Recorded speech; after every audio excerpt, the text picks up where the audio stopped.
eMarketer is your trusted partner for actionable data and insights on marketing, advertising, commerce, and more.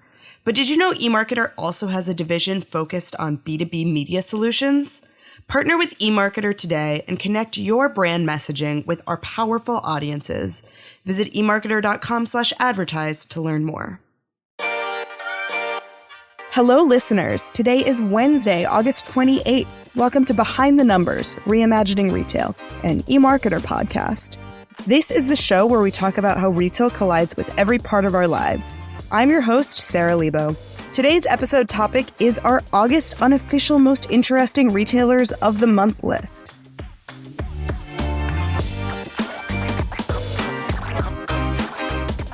Before we jump into our monthly list, let's meet today's guests. Joining me for today's episode, we have committee member, regular, senior analyst Arielle Feger. Hey, Arielle. Hi, thanks for having me. Thanks for being here. Also with us, senior analyst Blake Droesch. Hey, everyone. Good to be here. Good to have you. And last but not least, it's principal analyst Sara Marzano. Hey, Sara. Hi there. Thanks for having me. Thanks for being here. Okay, let's jump into this month's list, our unofficial most interesting retailers of the month list. This list, as always, is hyper-subjective, but it's supported with objective analysis. Arielle and I will present our list in the first half of this episode, and in the second half, Blake and Sara will have the opportunity to edit our list. First, let's start with our top 8. Starting with number 8, Victoria's Secret. Arielle, tell us why. So I think that Victoria's Secret's making the list this month because it has hired Hillary Super as their CEO. And Hillary was the former CEO of Savage X Fenty. And I think Victoria's Secret has really been struggling to connect with consumers. It's really struggling to bring itself into like kind of the quote modern age. And I think hiring someone from Savage X Fenty, which is, super modern, super popular with consumers, I think it's just a really smart move. And I would love to see kind of Victoria's Secret figure out where it's going as a retailer. Yeah. Victoria's Secret was founded on like every 2000s trend that's gauche now, like ultra thin models, no diversity. And they're also being undercut by like D2Cs. Yeah, I think it's an interesting move to bring on Super. Savage Fenty famously has been one of the brands that's taken market share away from Victoria's Secret, but I do think it's worth noting that her tenure at Savage was pretty short. She was there for less than a year. I still feel pretty bullish about her appointment because she's got a lot of experience working as a merchant at vertically integrated retailers. So I still think it could be an exciting move, but I'm not sure if her experience at Savage Fenty is why. Good point. Okay, at number 7, we have Walmart. Arielle, why is Walmart on here? I mean, Walmart's just doing pretty well, which, is it's not necessarily surprising, but I think it is something that a lot of retailers are struggling. It's capitalizing on consumers looking for value. It grew comparable sales 4.2% in Q2. Online sales grew 22%. And its retail media business, Walmart Connect, grew 26%, outpacing Amazon's retail media growth. So I think it's just kind of, its flywheel is working. It's doing really well. And I think, that's just particularly exciting in a time where consumers are so focused on value. Yeah, couldn't agree more. I think that its retail media business doing well is a great sign. Keep in mind, though, Amazon's retail media business is still way bigger than Walmart's, but the growth is definitely good. Yeah, I think it's interesting to watch Walmart iterate and grow on its ad business. They've recently announced bringing non-endemic advertising into their stores. Their brick and mortar store footprint is a great point of differentiation. We know retail media in stores is still pretty small, but has a lot of potential for growth. And I like the move of bringing in the non-endemic advertising. It feels like a really good fit for that environment. Let's keep moving. Number 6, Nordstrom. We're bringing up Savage X Fenty again because Nordstrom just became the first retail to partner with the brand. Before this, Rihanna's Intimates brand had not partnered with a retailer. This to me feels like a reason for people to go into Nordstrom stores to try on things that are often sold online. It gives people a reason to shop with Nordstrom online. They can compare Savage X Fenty to other legacy intimates brands, it is a good differentiator for Nordstrom. Yeah, I definitely agree. I can see people going into Nordstrom solely for the Savage X Fenty product and then, browsing, buying more stuff. So I think it's just a great value add for Nordstrom. Yeah, it's a pretty big win for Nordstrom. I don't think Savage X Fenty was like, going around knocking on every department store's doors in order to get someone to, sell their wares. So the fact that, Nordstrom was able to create that partnership, speaks to the fact that they're clearly making an effort to get more popular brands into their stores, which is what all department stores really need to be doing now in order to, keep relevant. That's a great point. Savage X Fenty definitely has a cool factor that Nordstrom will do well adopting. Number 5, Elf Beauty. Arielle, this one's to you. This is another example of a company doing really, really well in kind of a tough economic climate. Net sales for Elf increased 50% in their latest quarter, which I think is pretty great. And this is after a 70-something% increase a year ago in the same quarter. So it's just doing really well. It saw growth across color, cosmetics, skincare, and I think particularly something it's really winning with, obviously, is dupes. It launched something called their bronzing drops within this quarter, which is a dupe of a drunk elephant product. And it, according to the CEO, became one of its best sellers very, very quickly. And then Elf also, used Olympics momentum to kind of put some campaigns out there. It worked with gold medal gymnast Gabby Douglas. And it worked with swimmer Anastasia Pagonis. So I just think, it really kept momentum up in the month, and I think it's doing really well. So smart as a beauty brand to partner with Olympians because no one's makeup is staying put better than those Olympians. That's such a good point. Absolutely. Number 4, Olipop. Olipop is one of these new soda brands. Well, it's 6 years old. It's sort of comparable to Poppi. It just announced a deal with the LA Clippers Intuit Dome in Inglewood, California, which is the 6th stadium it will sell in. This is fascinating because so many stadiums in the US have exclusivity deals with either Coca-Cola or PepsiCo. So it's interesting to see any other soda in that space. It also shows how Olipop is diversifying its strategy across retailers. It's already wholesale, but now it's expanded to these event spaces. And that can be pretty hard for younger brands to do. Yeah, even if it is the Clippers, you got to start somewhere. But it is, no, seriously, it is, you're right. I mean, for a young brand to get in front of such a large audience in an environment where the options are very few, like you're almost guaranteed to get new customers trying your products basically just out of it being the only option, right? Number 3, Mars, which is buying Kellanova. The Mars-Kellanova deal is a vote of confidence for brand names during a time where a lot of people are trading down to private label. Wondering what your guys' thoughts on this one are. Yeah, I think it's a move that makes a lot of sense given Mars' portfolio. They're very focused on pet and confectionery. Kellanova brings in that salty kind of snack foods aspect. And reportedly, as far as what Mars is saying the deal will enable them to do is bring on some structural efficiencies that will enable them to hold prices steady. So they're able to round out their portfolio and hopefully, at least protect the consumer in terms of not raising prices even more. And then I was reading about just the possibility for some interesting collaborations from a salty, sweet standpoint that apparently folks are excited about. Yeah, I think keeping prices steady is so key, especially for CPGs at the moment. So any chance they have to do that is smart. I'll be looking out to see if Mars and Kellanova create a new extra toasty Cheez-It product. They already have extra toasty, but those could be toastier. Okay, number 2, Amazon. Arielle, tell us why. So Amazon has partnered with TikTok and Pinterest to enable shoppers to buy items from Amazon ads without leaving the social platforms. And I think anytime a retailer can make the point of discovery and point of conversion closer, I think that's a win. It's also, I think, a huge play for Gen Z. We know Gen Z love TikTok and, Pinterest, I think, is gaining a huge recognition among Gen Zers. Yeah.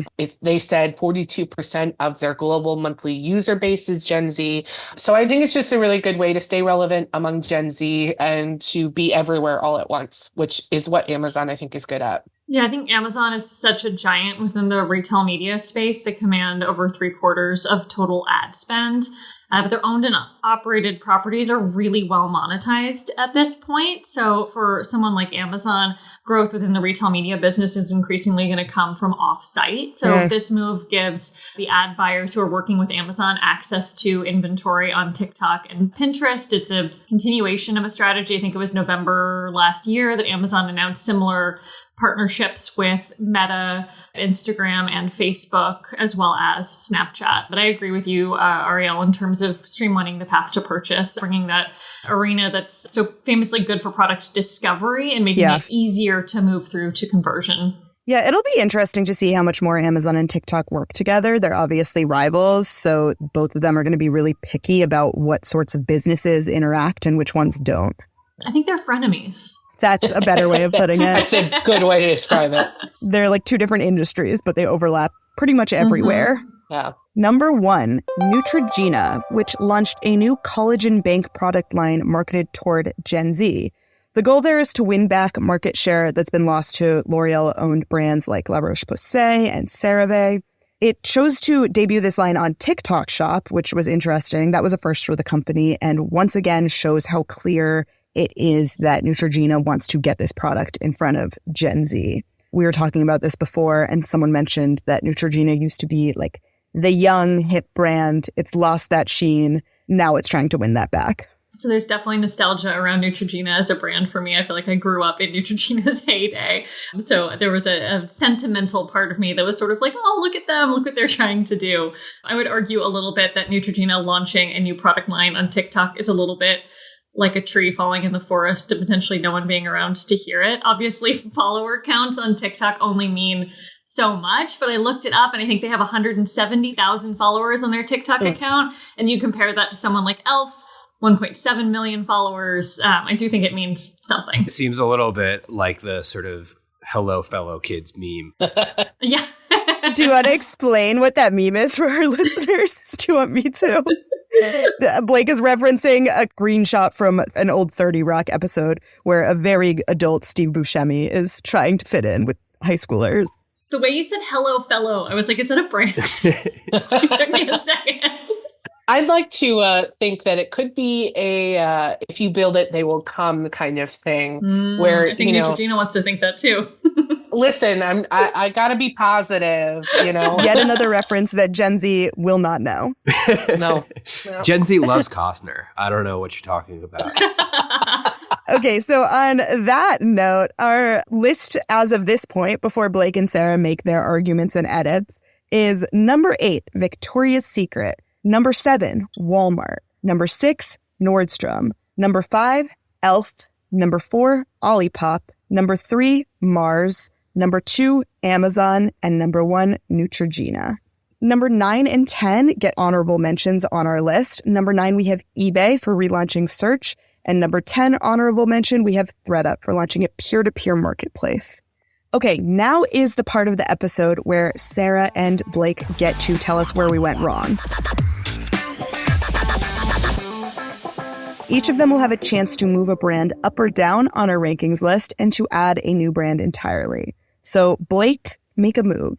I want to swap Amazon and Walmart on the list. Okay, so just for visuals, Amazon is at the top of the list at number 2. Walmart's toward the bottom at number 7. Right. I think that those are sort of perfectly misplaced on the list because Amazon sort of always deserves a nod, and the expanding partnerships with TikTok and other social platforms is definitely like a good step forward, plus other things that they've been doing with investing in AI, but they kind of flopped on their earnings, whereas Walmart kind of, continued to perform really well like they have been doing over the past like several quarters. Amazon really, I kind of like, rang the alarms a little bit by saying that their consumers are being more cautious in their spending. And all of the subsequent or many of the subsequent retail releases that we've seen since have not shown that to be part of a larger trend. So I'm thinking that this might be a little bit of a hit on Amazon's core business that they've taken, maybe softer Prime Day sales,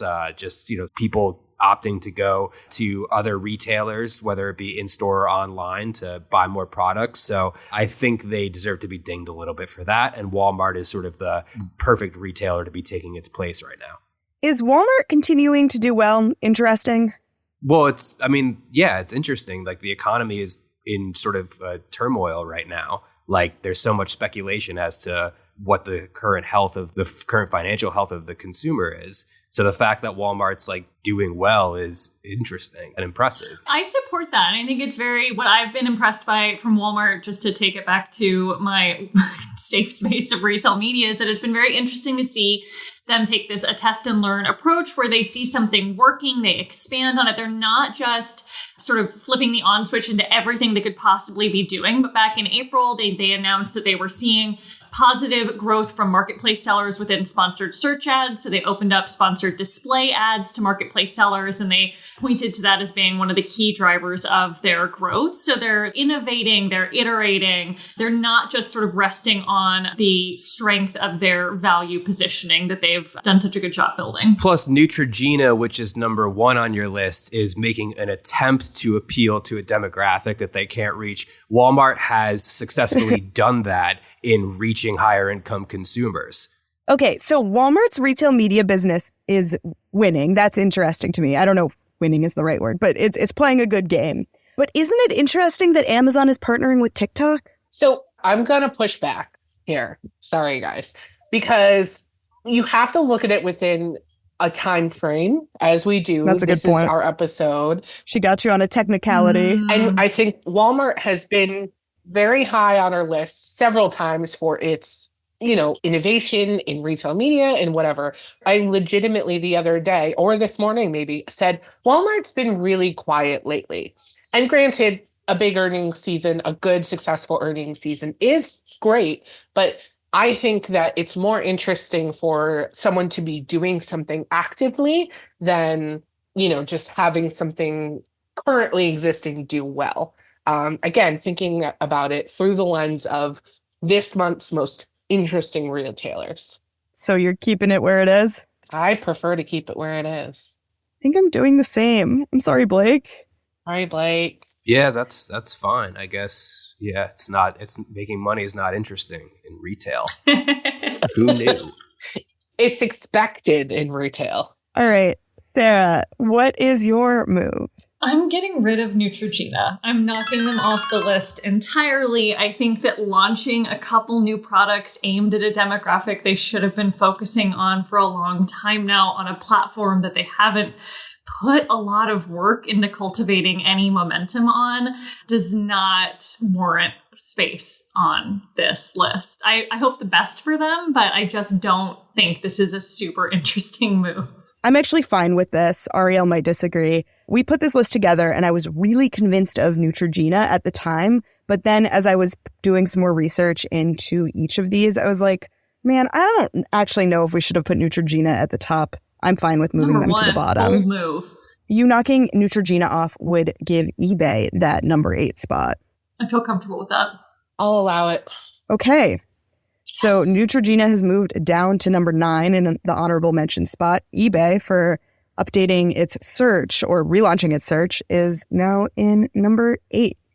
Okay, so you each have made your move. We've added eBay to the list. We've kicked Neutrogena off. Now is your chance to add a wildcard brand, a new brand to the list entirely. Sarah, what is your wildcard?